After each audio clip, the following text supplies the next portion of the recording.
ఆపదామపహర్తారం దాతారం సర్వసంపదాం లోకాభిరామం శ్రీరామం భూయో భూయో నమామ్యహం. హరి ఓం. పరమేశ్వర స్వరూపైన సభకి నమస్కారం.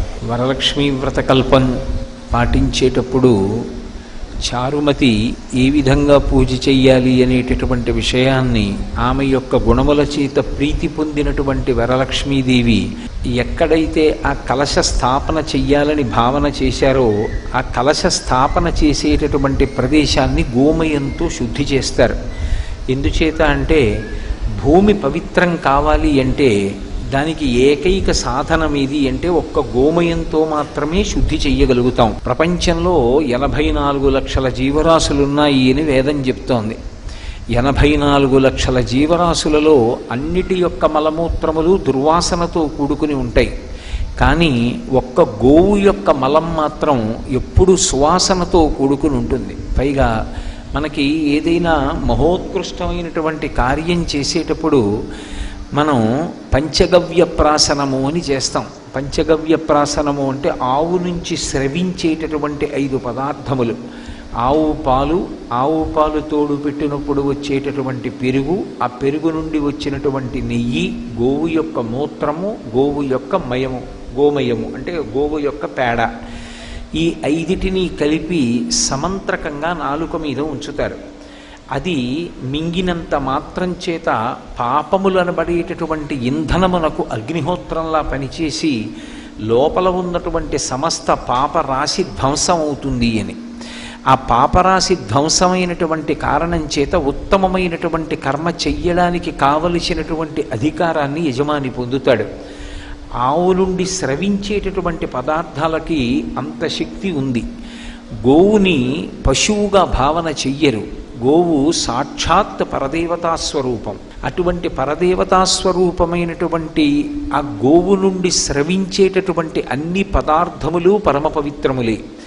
ఆ గోమయంతో మొట్టమొదట ఎక్కడ కలశ స్థాపన చెయ్యాలనుకుంటున్నారో అక్కడ అలకాలి.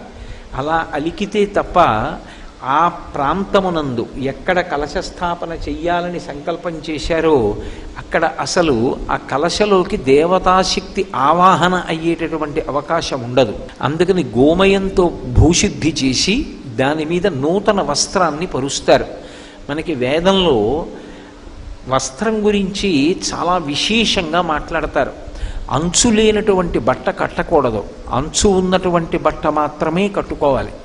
ఎప్పుడైనా స్నానం చేసిన తరువాతైనా సరే ఒంటి మించి స్నానం చేసిన బట్టని కిందకి విడిచిపెట్టినప్పుడు దాన్ని కాలుతో పైకెత్తడం కానీ, విడిచిపెట్టిన బట్ట అయినా సరే దాన్ని పాదంతో తన్నడం కానీ చెయ్యకూడదు. ఎందుచేతనంటే దేవతలందరూ కూడా వస్త్రాన్ని ఆవహించి ఉంటారు. వేదంలో ఈ వస్త్రము యొక్క నిర్మాణ విధానము, ఆ వస్త్రమును దేవతలు ఎలా ఆవహించి ఉంటారు అన్న మాట గురించి మాట్లాడతారు. అందుకే వస్త్రానికి అంత ప్రత్యేకత. అంచు ఉన్నటువంటి బట్ట ఎవరికైనా ఇస్తే వారు 10 కాలాలు బ్రతికుండాలి అని కోరుకున్నట్టు, అలాగే ఎవరు ఇచ్చాడో ఆయన కూడా 10 కాలాలు బ్రతికుండాలి అని సంకల్పం జరిగినట్లు. అందుకే వస్త్రం ఇచ్చేటప్పుడు, బట్టలు పెట్టేటప్పుడు సాధారణంగా అంచు లేనటువంటి బట్టలు పెట్టరు, అంచు ఉన్న బట్ట ఇస్తారు. అంచు ఉన్న బట్ట అంటే పంచెల చాపు. వస్త్రద్వయం, ఎప్పుడూ కూడా ఒక్క వస్త్రాన్ని ఇవ్వకూడదు, 2 బట్టలు ఇవ్వాలి. అసలు యథాశాస్త్రంగా మాట్లాడాలి అంటే ఇంటికొచ్చినటువంటి ఒక సువాసినికి ఇచ్చేటప్పుడు కూడా 2 రవికల బట్టలు ఇవ్వాలి, కానీ ఒక బట్ట లేదు శాస్త్రంలో. వస్త్రద్వయం, 2 వస్త్రములను ఇస్తారు. కాబట్టి ఆ వస్త్రం ఇచ్చేటప్పుడు పురుషుడైతే ఎడంభుజం మీద ఉత్తరీయం ఉండాలి. ఉత్తరీయం లేకుండా ఇవ్వకూడదు, ఉత్తరీయం లేకుండా పుచ్చుకోకూడదు. ఉత్తరీయానికి అంత ప్రశస్తి ఉంది. అందుకే ఆ వస్త్రాన్ని, నూతన వస్త్రాన్ని తీసుకొచ్చి భూమి మీద పరుస్తారు. ఆ పరిచినప్పుడు అది అంచు కలిగినటువంటి బట్ట అయి ఉండాలి. అందుకే కొత్త తువ్వాలు అని వ్రాస్తూ ఉంటారు ఆ పూజ చేయించేటప్పుడు. ఆ కొత్త తువ్వాలు తీసుకొచ్చి భూమి మీద వేసి దాని మీద తండుల రాశిని పోస్తారు. తండుల రాశి అంటే ఓషధీ రాశి. దానికి ఒక శక్తి ఉంటుంది. అది భగవంతుని యొక్క కిరణ స్పర్శ చేత, అంటే చంద్రకిరణ స్పర్శ చేత, సూర్యకిరణ స్పర్శ చేత అది ఓషధీతత్వాన్ని నింపుకుంటుంది. అటువంటి తండుల రాశిని అంటే బియ్యాన్ని పోసి దాని మీద కలశాన్ని స్థాపన చేస్తారు. మీరు ఎప్పుడూ ఒక విషయం జ్ఞాపకం పెట్టుకోవాలి, విశేషమైనటువంటి ఫలితములను ఇవ్వగలిగినటువంటి వ్రతము యొక్క కల్పాన్ని నిర్దేశం చేసేటప్పుడు నువ్వు ఖచ్చితంగా ఇంత ద్రవ్యాన్ని వినియోగిస్తేనే ఈ వ్రతాన్ని చెయ్యగలవు, లేకపోతే నువ్వు ఈ వ్రతాన్ని చెయ్యలేవని నిరుత్సాహపరిచేటట్టుగా ఎప్పుడూ కల్పం ఉండదు. అందుకే అమ్మవారి యొక్క మూర్తిని ఉంచేటప్పుడు శక్తి ఉంటే సువర్ణమూర్తి, బంగారు మూర్తి, లేకపోతే వెండి మూర్తి, లేకపోతే రాగి మూర్తి, అది కూడా కాకపోతే ఏ దోషము రాదు. కలశ ఒక్కటి పెట్టి పూజ చేసుకోవచ్చు. ఆ కలశ పెట్టి పూజ చేసిన తరువాత అమ్మవారిని ఆవాహన చేస్తారు. ఆ కలశలోకి ఆవాహన చేసి అమ్మవారికి వివిధ ఉపచారములను సమర్పణం చేస్తారు. ధ్యాయామి అంటే నువ్వు ఇలా ఉంటావు అని నేను ధ్యానం చేస్తున్నాను అని దాని అర్థం. అమ్మవారు అసలు ఎలా కూర్చునుందని చెప్తున్నారు అన్నదాన్ని మీరు చాలా జాగ్రత్తగా ధ్యానం చెయ్యాలి. ఆవిడేదో పద్మాసని, పద్మకరి, ఆవిడ ఒక పెద్ద తెల్లటి పద్మంలో కూర్చుని ఒక కాలు చాపడమో రెండు కాళ్ళు చాపడమో చేసి కూర్చుందని భావన చేసి పూజ ప్రారంభం చేసిన తరువాత ఇక లౌకిక సంభాషణ చెయ్యకూడదు. వ్రతభంగంబు అంటారు. వ్రతం చేస్తాను అని నీళ్లు ముట్టుకుంటారు. అంటే ఎప్పుడైనా ఒక కార్యక్రమాన్ని ప్రారంభం చేసేటప్పుడు, భగవత్ కార్యాన్ని మొదలుపెట్టేటప్పుడు మొట్టమొదట పూజ చేస్తున్నాను అని నీళ్లు ముట్టుకుంటారు. ఆ వ్రతం ప్రారంభం చేస్తున్నాను అని గుర్తు. దానికి ముందు దేశకాల సంకీర్తనం ఉంటుంది. నేను ఫలానా ప్రదేశంలో ఉన్నాను, ఏదో శ్రీశైలస్య వాయవ్య దిగ్భాగే అంటారులా ఉంది. మీరైతే పౌర్ణమి ముందు వచ్చేటటువంటి శుక్రవారం కాబట్టి ఆ రోజు ఏ తిథి ఉంటే ఆ తిథి చెప్పి, నాకు ఏ శక్తి ఉన్నదో, భగవంతుడు నాకు ఏ శక్తినిచ్చాడో, ఆ శక్తి వలన నేను ఏ సంభారములను సమకూర్చుకోగలిగానో, సంభవద్రవ్యై సంభవదుపచారై, ఆయా ద్రవ్యముల చేత ఆయా ఉపచారముల చేత అమ్మా నిన్ను నేను పూజ చేస్తున్నాను అని సంకల్పం చేస్తారు. ఈ సంకల్పం చేసే ముందు వరలక్ష్మీ వ్రతంలో ఒక ప్రధానమైనటువంటి నియమం ఉంటుంది. నన్ను మీరు సహృదయంతో అర్థం చేసుకోవలసి ఉంటుంది. ఒక శాస్త్రాన్ని మాట్లాడేటప్పుడు అందరికన్నా గొప్పవాడెవరు అంటే భర్త. సీతమ్మ తల్లి రామాయణంలో ఒక మాట అంటుంది, దీనోవా రాజ్యహీనోవా యోమీ భర్త సమీ గురు తం నిత్యమనురక్తాస్మి యథారూపాం సువర్చల అంటుంది. భర్త దీనుడు కానివ్వండి, రాజ్యహీనుడు కానివ్వండి, యోమే భర్త సమీ గురువు. గురువు అంటే గురువు అని కాదు దాని అర్థం. గురువు అంటే బరువు అని. విశిష్టమైనటువంటి వ్యక్తి, దైవం ఆయన. అటువంటి ఆయన యొక్క అనుమతిని తీసుకుని పీట మీద కూర్చోవాలి. ఎందుకంటే సాధారణంగా పెళ్ళైన తరువాత దంపతులుగా కూర్చుని చేస్తారు. ఆడవారు ఒక్కరూ కూర్చుని వ్రతం చేస్తున్నారు అంటే అలా కూర్చునే ముందు దానికి భర్త యొక్క అనుమతి ఉండాలి. ఆయనే కదండి అన్నీ తీసుకొచ్చారు, ఆయనే కదా వరలక్ష్మీ వ్రతం చేయించుకోమన్నారు, మళ్ళీ ఆయనకి నమస్కారం చేసి కూర్చోవడం ఏమిటండి అని అనుకోకూడదు. భర్తకి నమస్కారం చేసి భర్త చేత అక్షతలు వేయించుకుని కూర్చోవాలి. స్కాంద పురాణంలో దీనికి సంబంధించి ఒక విశేషాన్ని వివరించేటటువంటి ఒక ఉపాఖ్యానం ఉంది. ఒక మహారాజుకి 2 భార్యలు ఉండేవారు, పెద్ద భార్య చిన్న భార్య. ఇందులో ఇద్దరూ కూడా భక్తి తత్పరత కలిగినటువంటి వాళ్ళు, ఎప్పుడూ భగవత్ సంబంధమైనటువంటి వ్రతములు చేస్తూ ఉండేవారు. పెద్ద భార్య ఏ వ్రతం చేసినా సరే ఆ వ్రతం చెయ్యడానికి పూర్వమే భర్తగారి పాదములకు నమస్కరించి ఆయన అనుమతిని పొంది అక్షతలు వేయించుకుని పీటల మీద కూర్చునేది. రెండవ ఆమె భర్తగారు చెప్తేనే కదా చేస్తున్నాం కాబట్టి ఆయనకి నమస్కరించకుండా కూర్చొని వ్రతం చేసేది. ఒకానొక సమయంలో హఠాత్తుగా ముగ్గురు ఏకకాలంలోనే శరీరం విడిచిపెట్టారు. ఒక ప్రత్యేక పరిస్థితిలో విడిచిపెడితే స్వర్గలోకం నుంచి వచ్చినటువంటి విమానం పెద్ద భార్యని మహారాజుని ఎక్కించుకుని వెళ్ళిపోతోంది. చిన్న భార్యని నరకానికి తీసుకెడుతున్నారు. ఆవిడ గోలు పెడుతూ ఆవిడంది, ఆవిడ ఎన్ని నోములు నోచిందో ఎన్ని వ్రతాలు చేసిందో అన్నీ నేను చేశాను, నన్ను ఎందుకు నరకానికి తీసుకెడుతున్నారని అడిగింది. నువ్వు చేసినటువంటి వ్రతములకు పూర్వము అసలు పూర్వాంగంగా భర్తకి నమస్కారం లేదు, ఆ భర్త యొక్క అనుమతి లేదు, ఆయన చేత అక్షతలు వేయించుకోలేదు, వేయించుకుని పీటల మీద కూర్చోలేదు. అందుకే ఆ వ్రతం చేసినా చెయ్యబడని వ్రతమే అవుతుంది. భర్త యొక్క అనుమతి అంత అవసరం. అలా ఉంటుందా అని మీరు అనుకోకండి. పరమేశ్వరుడు నిర్మాణం చేసినటువంటి వ్యవస్థలో పరమేశ్వర స్వరూపుడైనటువంటి భర్త యొక్క అనుమతి లేకుండా చేసిన వ్రతానికి ఫలితం వస్తుందని తీర్మానం చేస్తే అది వైదికం ఎలా అవుతుంది? భర్తకి నమస్కరించి పీటల మీద కూర్చుని దేశకాల సంకీర్తనం చేసి పరమభక్తితో అమ్మవారి యొక్క ఉపచారముల యందు దృష్టి పెట్టి చెయ్యాలి. ఉపచారములను చేసేటప్పుడు ఏదో నేను పూజ చేస్తున్నాను అని చెయ్యడం కాదు. ఆ చేసేటప్పుడు మనసులో భావన ఉండాలి. మీరు ఎప్పుడూ ఒకటి గుర్తుపెట్టుకోండి, ఒక పూజ చేస్తున్నప్పుడు ఒక ఉపచారం చెప్తాం, ఆ ఉపచారం పూర్తయింది అని ఎప్పుడు శాస్త్రంలో తీసుకుంటారంటే 3 ఏకీకృతమైతేనే ఆ ఉపచారములు పూర్తయ్యాయి అని చెప్తారు. ఏ 3 ఒకటి అవ్వాలి అంటే నోటితో చెప్తున్నటువంటిది ఏదో దాన్ని చెయ్యాలి, అంటే కర్మేంద్రియం చెయ్యాలి.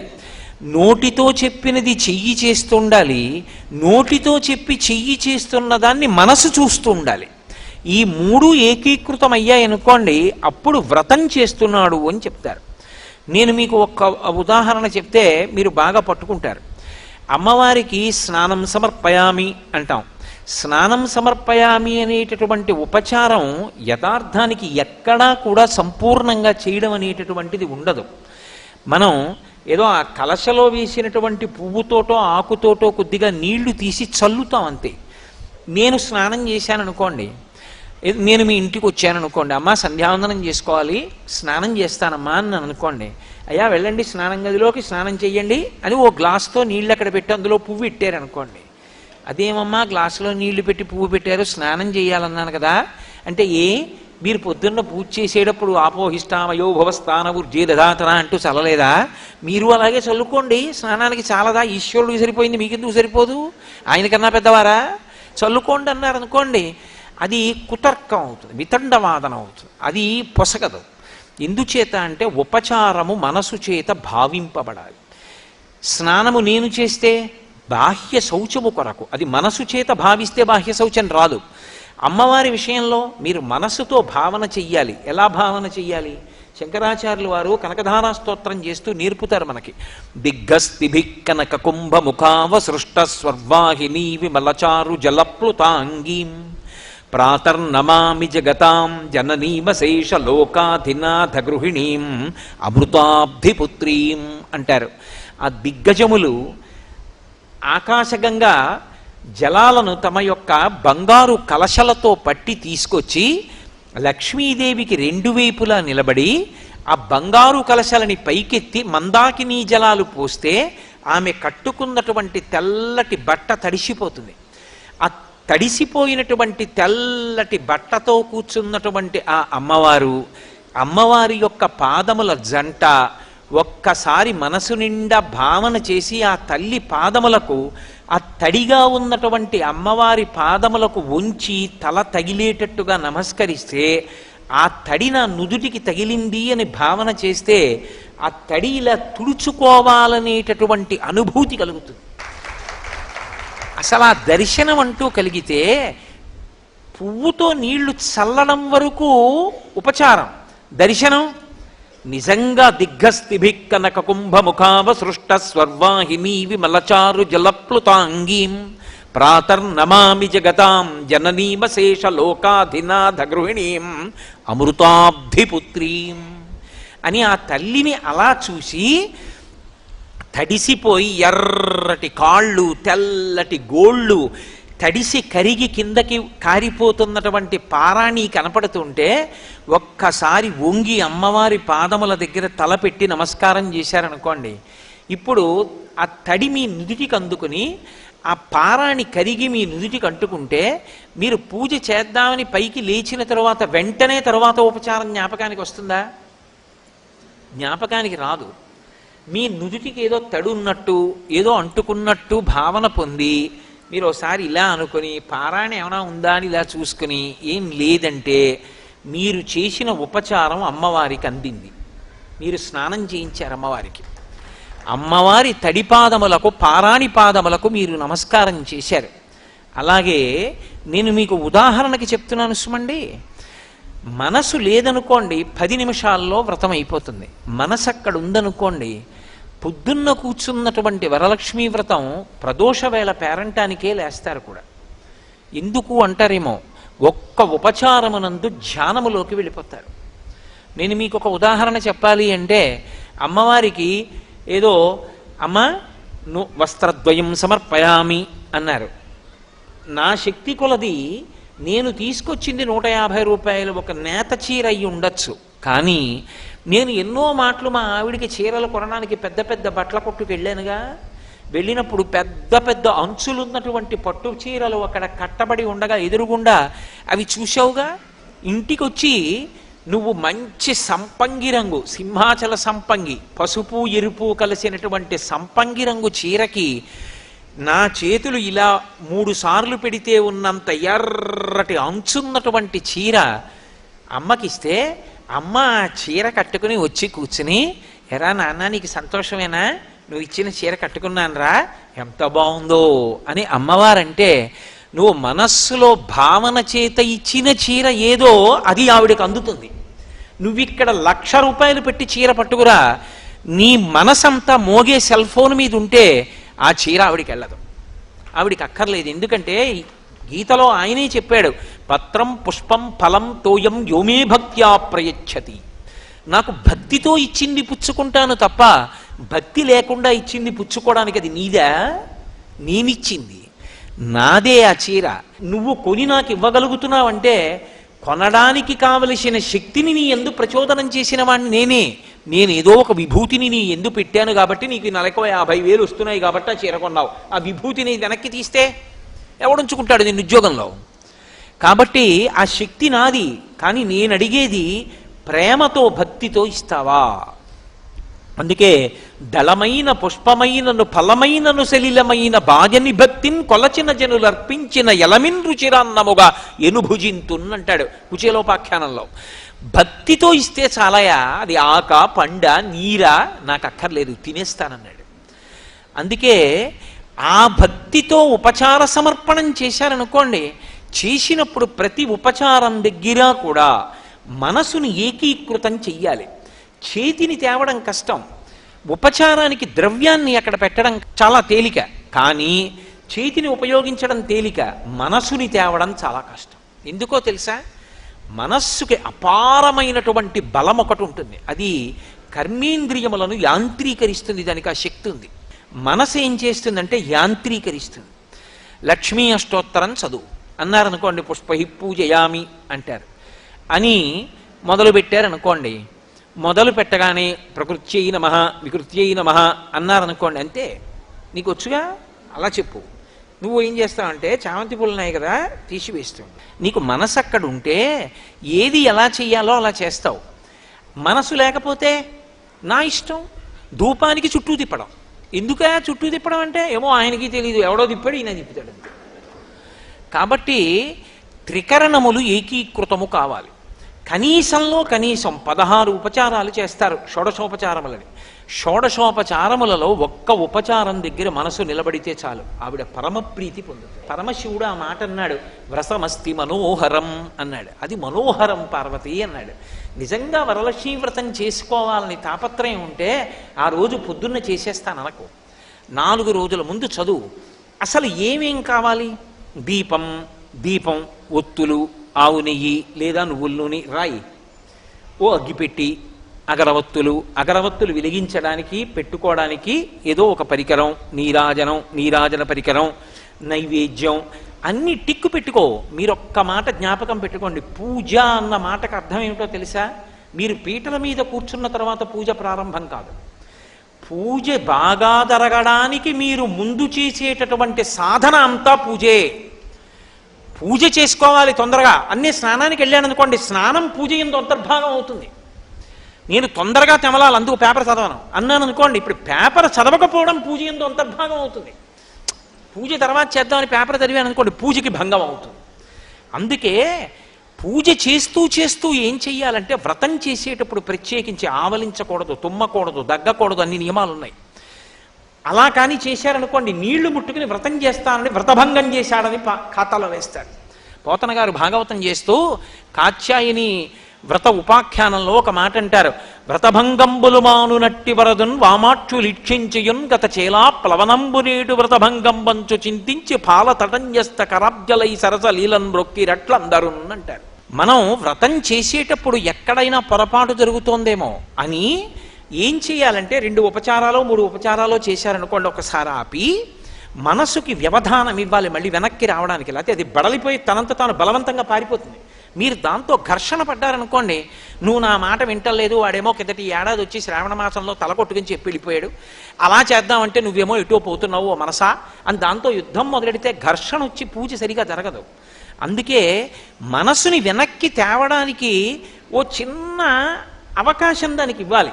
అందుకని ఏం చేస్తారంటే మధ్యలో కాసేపు గోవిందా హరి గోవిందా వెంకటరమణ గోవిందా ఏడుకొండల గోవిందా అని గోవిందనామని చెప్పారనుకోండి, వ్రతములు చేయుచు నొక్కమారైన యవ్వానిన్ విచారించినన్ వ్రతభంగంబులు మానునట్టి వరదున్ వామాక్షులిక్షించియున్. వ్రతభంగము కాకుండా ఏది కాపాడుతుందంటే భగవన్నామము కాపాడుతుంది. అథవా శ్రీమాత్రే నమః శ్రీమాత్రే నమః శ్రీమాత్రే నమః అని అండమో, పక్కన సౌందర్యలహరి పెట్టుకుని తీసి నీకో శ్లోకం అలవాటైతే చక్కగా పైకి అవిద్యానామంతస్తివిరమిహిరోద్వీపనగరీ జడానాం చైతన్యస్తబకమకరంద శృతిఝరీ దరిద్రాణాం చింతామణిగుణనికా జన్మజలధౌ నిమగ్నానాం దంస్ట్రా మురరిపు వరాహస్య భవతి అని మళ్ళీ మొదలుపెట్టారనుకోండి, వ్రతభంగము పొరపాటు ఎక్కడ జరిగిందో దాన్ని దిద్దుతుంది ఆ నామం. దిద్ది వ్రతం పూర్తవడానికి కింద తీసుకెడుతూ ఉంటుంది. అందుకని భగవన్నామమును పలుకుతుండు వ్రతం చేసేటప్పుడు, లేకపోతే వ్రతభంగం జరిగిపోయే అవకాశం ఉంది. అందుకు భర్తకి నమస్కారం చేస్తే భర్త పరాకు చెప్తాడు ఇంట్లో, అమ్మ వ్రతం చేస్తోంది పలకరించకండి మాట్లాడకండి కాసేపు. కొడుకుంటాడు భర్త పక్కన ఉంటారు. దేనికి? ఒక ఉపచారం జరుగుతుంటే తర్వాత ఉపచారం ఆవిడికి కాస్త దూరంగా పెట్టుకుంది, ఏదో పొరపాటున పాపం ఇన్ని రాసుకుంది, కానీ ఆ నీరాజన పరికరం తీసుకెళ్ళి అక్కడ పెట్టుకుంది, తను ఇక్కడ కూర్చుంది. ఇప్పుడు పీటల మించి లేచిపోకూడదు. అలాగని చాపి ఎక్కడో ఉన్న నీరాజన పరికరాన్ని అందుకునే ప్రయత్నం చేస్తే గబుక్కుని పడిపోతారు కూడా. నైవేద్యం అయిపోయింది, తాంబూలం అయిపోయింది, అక్కడెక్కడో ఉంది నీరాజన పరికరం, రోజు పూజ చేయట్లా భర్త తెలియదు నీరాజనం ఇవ్వాలావిడని, కాస్త ఆ పరికరాన్ని దగ్గరికి తీసుకొచ్చి చేతికి అందిస్తాడు. పక్కన కొడుకో భర్తో ఉంటారు. ఎందుకని? అమ్మ వ్రతం పూర్తవ్వాలి. వ్రతం పూర్తవడానికి వీళ్ళందరూ ఉపకరణం కింద నిలబడతారు. నిలబడితే అప్పుడు ఆ ఇంట్లో ఏమైంది? ఆవిడ ఒక్కతే కాదు వ్రతం చేస్తున్నది, అందరూ వ్రతమే చేస్తున్నారు. అది అమ్మ సేవ చేయడం వ్రతంలో. అంటే వ్రతం చేసుకుంటున్న అమ్మకి సేవ చేసి బిడ్డలు తరిస్తారు. కొడుకు పక్కన ఉండాలి, అల్లుడు ఉండాలి. పోని కూతురు ఎక్కడో పెళ్లి చేసుకుని కూతురు ఎక్కడో చేసుకుంటోంది, అల్లుడు అక్కడ ఉన్నాడు. కొడుకు ఉండాలి, కోడలు అత్తగారి పక్కన కూర్చుని చేసుకుంటోంది, భర్త పక్కన ఉండాలి. అంతేగాని ఆవిడ చేసుకుంటోందని నేను పేపర్ చదువుకోవడం టీవీ చూసుకోవడం కాదు. అసలు నిజంగా చెప్పాలంటే ఎవరు చేయించాలి వ్రతం అంటే భర్త చేయించాలి. ఎందుకని అంటే భర్త గురువు, ఆయన చేయించాలి వ్రతం. అథవా నీకు రాదు పోని వదిలిపెట్టేసేయి. ఏ ఉపచారంతో నీరాజనం అన్నప్పుడు కర్పూరం వెలిగించేది దూరంగా ఉందని అర్థం కావట్లేదా? అదైనా దగ్గరికి తీసుకెళ్ళి అందించాలి. పాపం బతికున్నంత కాలం వండి పెడుతోందే, ఒక్క వ్రతం చేసుకుంటున్నప్పుడు నీరాజన పరికరం అందించద్దు? తీసుకెళ్లి నీరాజన పరికరాన్ని దగ్గరగా అందించాలి. అప్పుడు ఆ ఇంట ఉన్నటువంటి ఐకమత్యతకి ఆ భక్తికి ఆవిడ ప్రీతి చెందుతుంది.